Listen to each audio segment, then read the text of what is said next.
말씀으로 변화되어. 우리 한 달 동안은 이 마가복음 말씀을 함께 나눠보려고 합니다. 이 마가라는 사람은요, 예수님의 제자 베드로가 이 사람은 내 아들 같은 사람이야 이렇게 부를 만큼 굉장히 아꼈던 사람이에요. 그래서 이 마가라는 사람은 베드로를 따라다니면서 베드로에게 들었던 예수님의 이야기, 그리고 또 자기가 직접 보았던 그 예수님의 모습들을 이 성경책에 다 기록을 했습니다. 그것이 바로 이 마가복음이에요. 자, 이 마가복음을 보면 다른 복음서인 마태, 누가, 요한복음 있죠. 그것들과는 다르게 굉장히 짧게 구성이 되어 있어요. 혹시 엄마 아빠랑 주말에 하는 드라마 본 적 있어요? 신사와 아가씨 요즘에 하는데 보는 사람 있어요?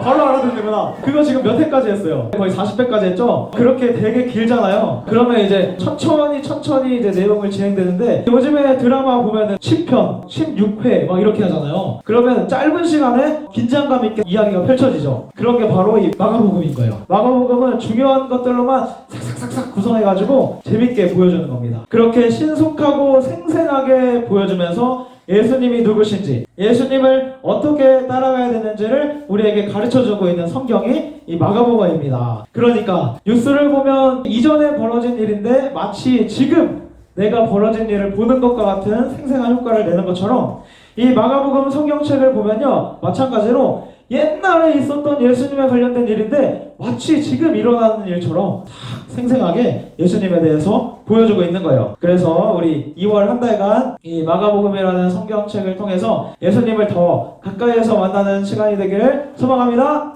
아멘. 좋습니다. 우리 이제 출발해 볼까요? 오늘의 말씀은 한 가지 배경이 있어요. 그 배경이 어디냐면 당시에 예배를 드리고 있었던, 그리고 성경 말씀을 가르치던, 우리로 하면은 양지제일교회죠. 이런 교회와 같은 기능을 하고 있었던 회당이라는 곳이 있습니다. 네, 이 회당에서 일어난 한 가지 사건을 우리에게 보여주고 있는 거예요. 그 안에서 예수님이 어떤 사람을 만나는데 그 사람이 귀신에 들려 있었어요. 귀신 들린 사람을 만나서 예수님이 그 사람을 고쳐주는 장면이 오늘 기록되어 있습니다. 자, 먼저 예수님께서 회당에 들어가시는 그 장면, 우리 함께 말씀을 통해서 볼게요. 자, 회당에 들어가신 예수님은 역시 오늘도 하나님의 말씀을 가르쳐 주셨어요. 그런데 그 말씀을 들은 사람들의 반응을 딱 보니까 그 반응이 뭐예요? 놀라니.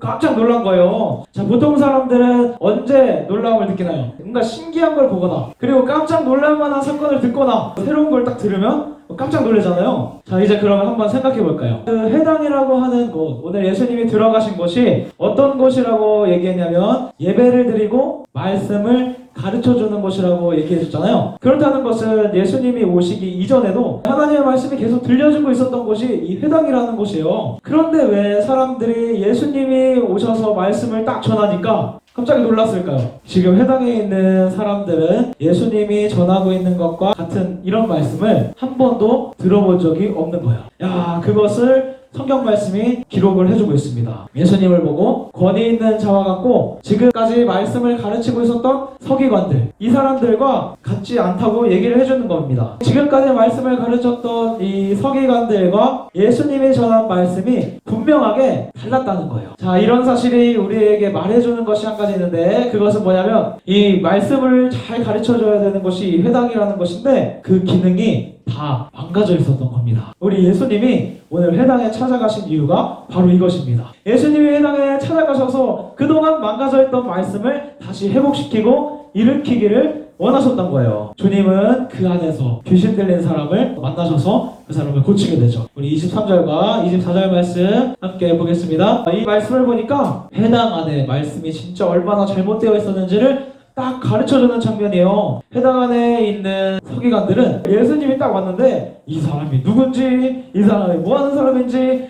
아무도 못 알아보는 거예요. 이렇게 지금 예수님을 알아보지 못했던 이 서기관들이요, 나중에 어떻게 하냐면 예수님을 죽이는데 막 앞장서서 막 움직입니다. 이때 예수님을 알아보지 못했던 이 사람들이 마가복음 말씀이 끝날 때까지 예수님을 알아보지 못하고 결국에는 안 되겠다, 이 예수님을 죽여야겠다, 이렇게까지 했다는 거예요. 하나님의 말씀이 이 회당 안에서 잘 선포돼야 되는데 하나님의 말씀을 전하는 사람들조차 예수님을 누군지 알아보지 못할 정도로 이 회당의 기능이 무너져 있었던 겁니다. 자, 회당에 찾아가신 예수님은 그곳에 있던 이 귀신 들린 사람을 고쳐주셨어요. 자, 여기서 질문 하나 할게요. 자, 여기서 등장하는 이 귀신 들린 사람이 이날에만 회당에 있었을까요? 아니면 회당에 이전부터 계속 있었을까요?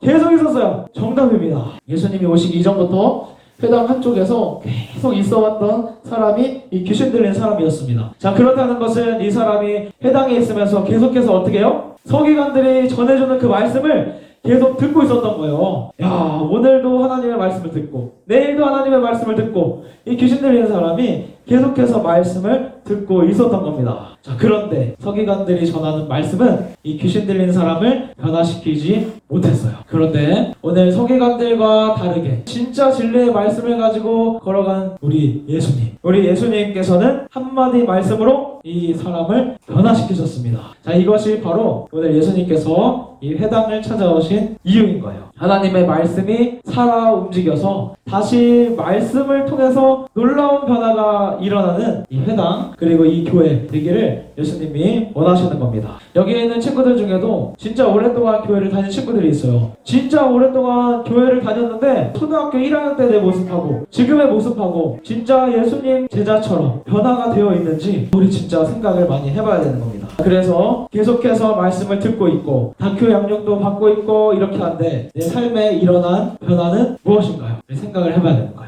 한번 곰곰이 생각해보고 목장 모임 시간에 한번 나눠보세요. 아, 선생님, 저는 초등학교 1학년 때는 예배 시간에 막 듣지도 않고 막 장난치고 있었는데 지금은 그래도 말씀을 좀 잘 듣는 것 같아요. 그리고 예전에는요, 교회에 매주 나오기 싫어서 막 엄마한테 떼도 쓰고 교회에 잘 나오지 않았는데 지금은 제가 매주 교회에 나오고 있어요. 선생님, 그리고 제가 예전에는 말씀 한 장도 안 읽었었는데 지금 조금씩 읽고 있어요. 이런 변화들, 말씀 통해서 말씀 듣고 내가 어떻게 변화됐는지를 목장 모임 시간에 한번 나눠보면 좋겠습니다. 자, 회당에서 무너진 말씀을 회복시키기 위해서 예수님이 찾아가셨어요. 계속해서 말씀으로 변화시키기를 원하셔서 예수님이 오늘은 우리들을 찾아오셨습니다. 야, 우리 예수님이 찾아오셔서 우리에게 원하시는 것이 한 가지 있다고 하는 거예요. 너희들 말씀 듣고 진짜 변화되기를 내가 원한다. 하나님이 이렇게 말씀하시는 겁니다. 그래서 우리가 주님의 말씀을 딱 붙들고 그 말씀대로 변화되기를 위해서 우리는 힘써야 되는 거예요. 자, 그렇다면 그렇게 시작된 나의 변화가 어디까지 이어지는지 우리 한번 말씀 볼게요. 예수님의 소문이 갈릴리 사방으로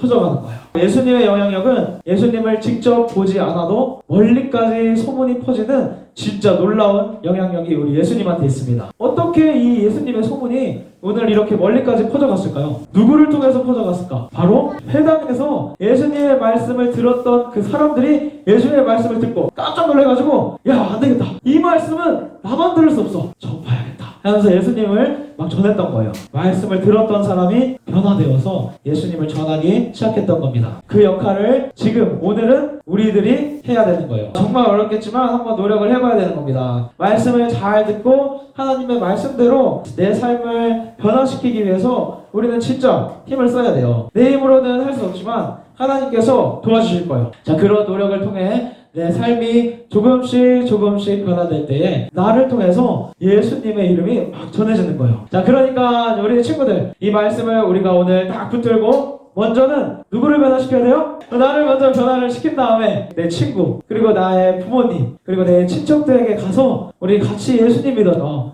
예수님 믿으면 진짜 삶이 변화될 수 있어요. 이것을 보여주는 우리 유초등부 친구들 되기를 예수님의 이름으로 축복합니다. 아멘.